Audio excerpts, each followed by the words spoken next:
And girls, welcome back, my friends. I know we've been talking a lot about Easter and the celebration of Jesus and the love that he gave us by coming down and living his life for us, showing love to us, and dying on the cross for our sins.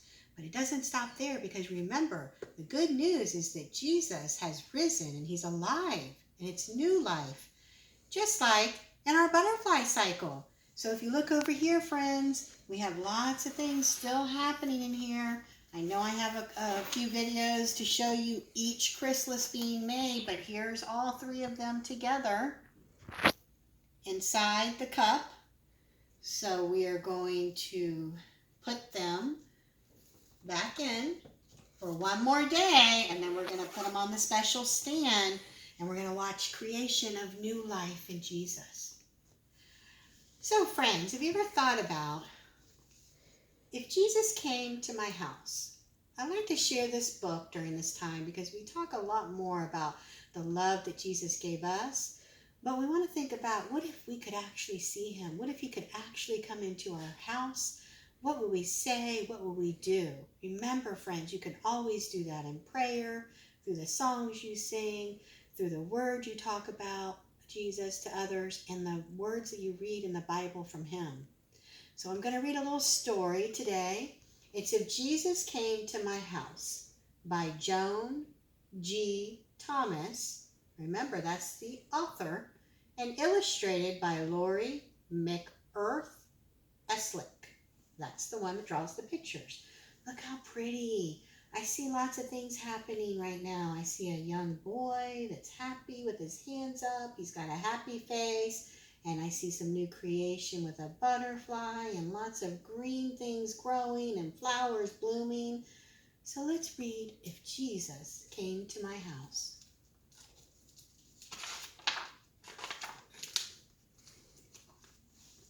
If Jesus came to my house and knocked upon the door, I'm sure I'd be more happy than I've ever been before. If Jesus came to my house, I like him best to be about the age that I am and about the height of me. I'd run downstairs to meet him, the door I'd open wide, and I would say to Jesus, "Oh, won't you come inside?" I'd offer him my rocking chair. It's a comfy seat, and at the pleasant fireplace he'd warm his little feet. My kitten and my puppy dog would sit beside his chair, and they would be as pleased as I at seeing Jesus there. Then I would pick the kettle on to make a cup of tea, and we would be as happy and as friendly as can be. I'd show him all the places that are nicest in the house, the hole behind the stairs where I pretend that I am a mouse. The little window up above where I can stand and see the people passing down below, and yet they can't see me. And then I think I'd show him the corner in the hall where I'm sometimes rather frightened by the shadows on the wall. I always have to hurry when I'm going past at night, but hand in hand with Jesus, I'd be perfectly all right. I'd show him round the garden and ask him please to bless the seeds that I have planted, the peas and watercross. And if flowers I planted were blooming on that day, I'd pick a bunch of all the best for him to take away. See, he's got his gardens growing. Then while he held the basket, I would gather 2 or 3 of the ripest rosy apples from my special apple tree, and all the little birds would come and twitter up above for joy at seeing Jesus in the garden that they love. And then we'd play with all my toys, my nicest toys, of course, and he would have the longest ride upon my rocking horse. And with my bricks I'd build for him a place of his own, and he would be the little king and sit upon the throne. When we were done, we'd stack the toys all neatly on the shelf, but first I let him choose the best and keep them for himself. And when at last the day was done and shadows crossed the sky, I'd see him to the garden gate, and there we'd say goodbye. And he'd perhaps say, "Thank you for a lovely afternoon." And I would say, "I do so hope you'll come back very soon." And then he'd smile and wave goodbye, and so would end our day. But all the house would seem to smile because he'd been our way. I know the little Jesus can never call on me in the way that I've imagined, like coming in to tea, but I can go to his house and kneel and say a prayer, and I can sing and worship him and talk with him there. And though he may not occupy my cozy rocking chair, a lot of people would be happy sitting there, and I can make him welcome as he himself has said, by doing all I would for him, for other folks instead. Look at that, he's giving this little girl a little cup of tea, showing love. And though the house is dark at night with shadows on the wall, I never need be frightened when I'm going through the hall.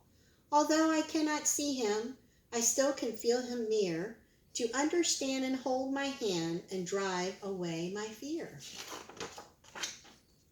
The flowers in my garden he may not pick himself, but someone else would like them upon his mantel shelf.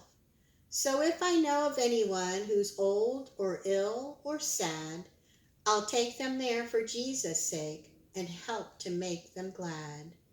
Showing some kindness, sharing his beautiful flowers.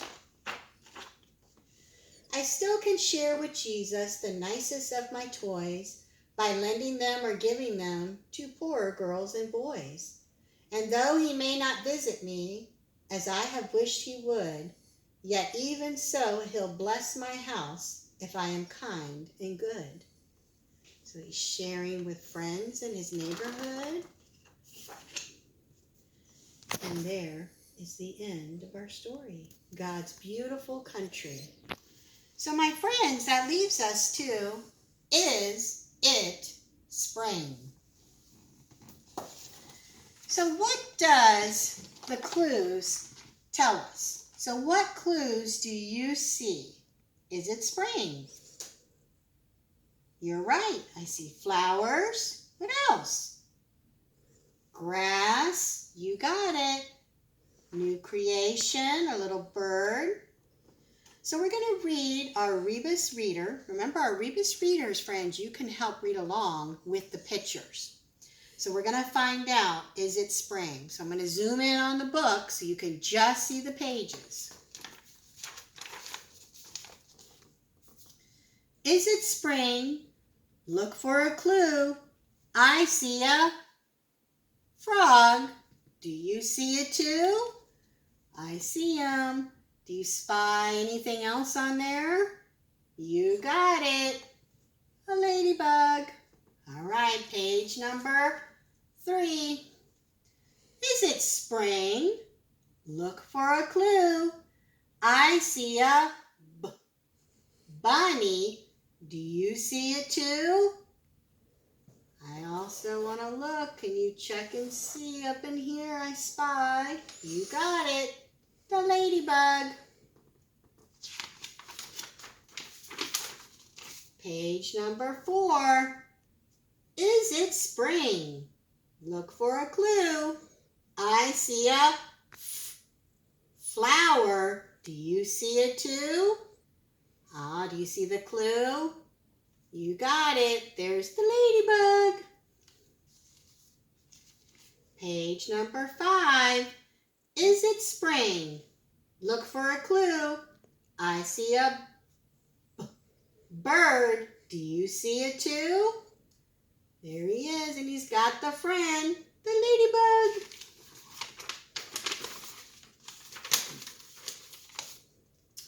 Is it spring? Look for a clue. I see a worm.